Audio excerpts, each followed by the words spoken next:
आइए दोस्तों, आज 9वीं क्लास के सामाजिक विज्ञान के महत्वपूर्ण प्रश्नों को देखते हैं, जिसमें से 13 क्वेश्चनों को रखे हैं, जो बहुत ही महत्वपूर्ण क्वेश्चन है। आशा है आपको अच्छा लगेगा। तो बिना देर किए आइए देखते हैं। सबसे पहला क्वेश्चन है कि वैज्ञानिक वानिकी से आप क्या समझते हो। तो वन विभाग द्वारा पुराने पेड़ों की कटाई कर उनके जगह नए पेड़ लगाए जाते हैं, जिन्हें वैज्ञानिक पद्धति के द्वारा लगाया जाता है। इसलिए इस पद्धति को वैज्ञानिक वानिकी कहा जाता है। तो इसमें मेन पॉइंट यही था कि हम लोग क्या कहते हैं, वैज्ञानिक वानिकी से आप क्या समझते हैं। इसका यहाँ दिया हुआ है। क्वेश्चन सेकेंड की ओर चलते हैं। अधिकार से आप क्या समझते हैं, यानी राइट्स इसको कहते हैं। तो अधिकार वे शक्तियां हैं जो नैतिक प्रणाली होने के नाते मनुष्य के कार्यों की पूर्ति के लिए आवश्यक हो। कुछ विशेष कार्यों को करने की स्वतंत्रता की विवेकपूर्ण मांग को ही हम लोग क्या बोलते हैं, अधिकार बोलते हैं। क्वेश्चन नंबर थर्ड की ओर चलते हैं। निर्धनता के किन्हीं 2 आयामों को लिखें। तो निर्धनता यानी गरीबी के 2 कारण क्या क्या है, उसी को लिखना है। गरीबी से क्या क्या होती है। तो गरीबी से निर्धनता के कारण क्या क्या होती है। भूमिहीनता होती है, बेरोजगारी आती है, परिवार का निरक्षरता होता है। सेकेंड मैटर देखते हैं, खराब स्वास्थ्य होता है, कुपोषण होता है और बाल श्रम होता है। यानी कम समय में ही लोग मेहनत करना शुरू कर देते हैं, अपने रोजी रोजगार की तलाश करना शुरू कर देते हैं। क्वेश्चन नंबर 4 की ओर चलते हैं। इसमें दिया हुआ है, भारत में किस प्रकार की जलवायु पाई जाती है। तो भारत में हम लोग जलवायु देखते हैं, क्या कहता है कि संपूर्ण विश्व में संपूर्ण भारत के जलवायु की दृष्टि से उष्णकटिबंधीय मानसूनी जलवायु वाला देश माना जाता है। भारत में उष्णकटिबंधीय जलवायु पाई जाती है। यानी हम लोग यहाँ पर देखते हैं कि भारत में किस प्रकार की जलवायु पाई जाती है। तो भारत में जो है उष्णकटिबंधीय जलवायु पाई जाती है। क्वेश्चन नंबर 5 की ओर चलते हैं। बफर स्टॉक का निर्माण सरकार क्यों करती है। तो सरकार बफर स्टॉक का निर्माण क्यों करती है, इसके पीछे क्या कारण है, आइए ये हम लोग एक क्वेश्चन के माध्यम से देखते हैं। तो यहाँ पर क्या कहता है, इसका आंसर दिया हुआ है। सरकार बफर स्टॉक का निर्माण इसलिए करती है क्योंकि बफर स्टॉक कमी वाले क्षेत्रों में समाज के गरीब वर्गों को कम कीमत पर अनाज के वितरण के लिए किया जाता है, जिसे निर्गमन कीमत कहते हैं। यह खराब मौसम में या आपदा के समय अनाज की कमी की समस्या को हल करने में क्या करती है, मदद करती है। यानी किसानों के द्वारा जो उत्पादित अन्न होता है, जो अधिक उत्पादित हो जाता है, उसको सरकार न्यूनतम समर्थन मूल्य में खरीदती है और इसको जमा करके फिर हम लोग को दे देती है। क्वेश्चन नंबर चलते हैं 6 में। जर्मनी में नाजीवाद के उदय के क्या कारण था। तो जर्मनी में जो है नाजीवाद के उदय का क्या कारण था, तो इसका उत्तर देखते हैं क्या लिखा हुआ है। जर्मनी में नाजीवाद का उदय का मुख्य कारण जर्मनी का आर्थिक मंदी पॉइंट है। दूसरा है वाइमर गणतंत्र की असफलता। तीसरा है साम्यवाद का डर। चौथा यहूदियों की विरुद्ध नीति। जर्मनी के संविधान की कमियां और हिटलर का व्यक्तित्व, ये सभी कारण थे जिनसे जर्मनी में नाजीवाद का उदय हुआ। इसी प्रकार से क्वेश्चन नंबर 7 में चलते हैं। 7 में क्या कहता है कि बस्तर के लोगों ने अंग्रेजों के विरुद्ध विरोध क्यों किया। तो इसका आंसर देखते हैं। इसका आंसर क्या दिया हुआ है, इसका आंसर दिया हुआ है, बस्तर में आदिवासियों ने ब्रिटिश सरकार शासन के विरुद्ध 1859 में साल के वृक्षों को बचाने के लिए विद्रोह किया था। बस्तर में आदिवासी जनजीवन पूर्णतः वनों एवं उनसे मिलने वाले वनोपज पर आधारित है।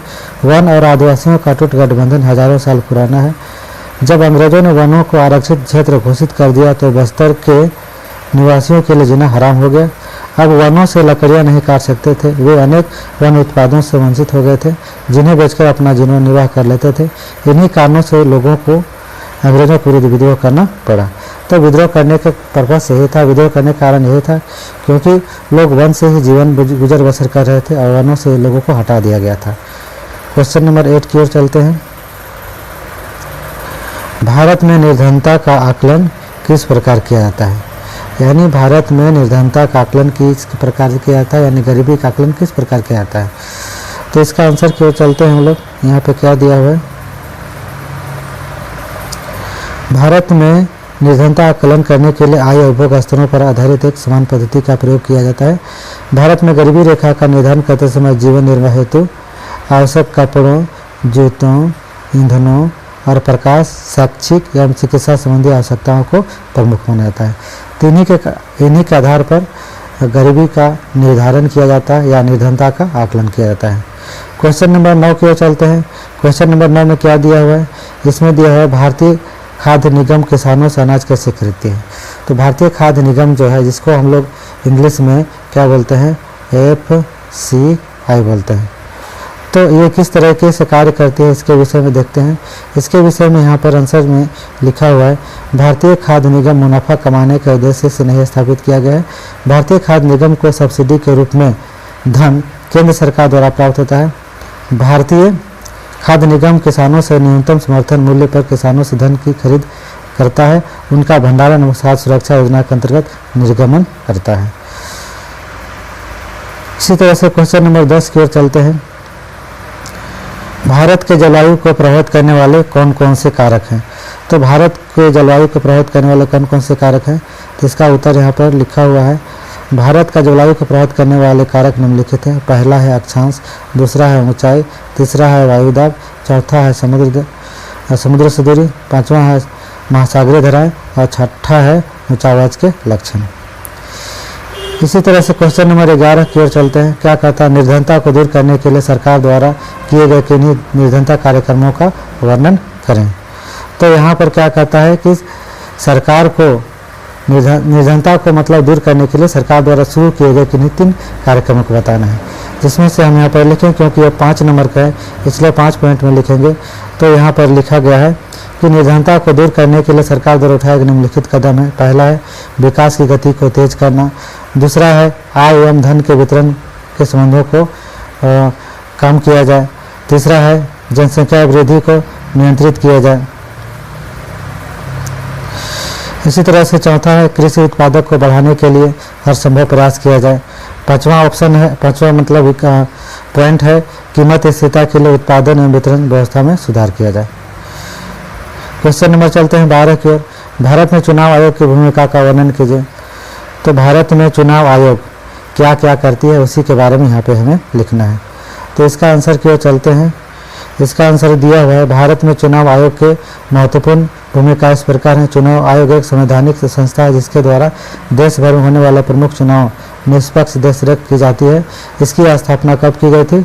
इसकी स्थापना की गई थी 25 जनवरी 1950 को, और इसके द्वारा लोकसभा, राज्यसभा, विधानसभा तथा राष्ट्रपति पद जैसे प्रमुख चुनावों की देखरेख की जाती है। चुनाव आयोग के पास निम्नलिखित शक्तियाँ होती है जो इस प्रकार है। नंबर फर्स्ट की ओर चलते हैं। चुनाव आयोग का यह उत्तरदायित्व होता है कि संविधान द्वारा बताए गए समय पर राष्ट्रपति, उपराष्ट्रपति, लोकसभा तथा विधानसभा के पक्षों पर निष्पक्ष चुनाव कराया जाए। क्वेश्चन पॉइंट नंबर सेकेंड में है,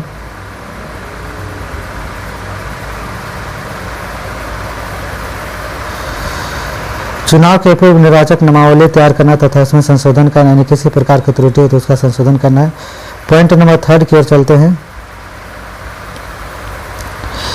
राजनीतिक दलों को राष्ट्रीय या फिर राज्य स्तर पर मान्यता प्राप्त करना, इसी का काम है चुनाव आयोग का ही। फिर चलते हैं क्वेश्चन नंबर 4 की ओर। राजनीतिक दलों तथा निर्दलीय उम्मीदवारों का चुनाव चिन्ह प्रदान करना। पॉइंट नंबर 5 की ओर चलते हैं।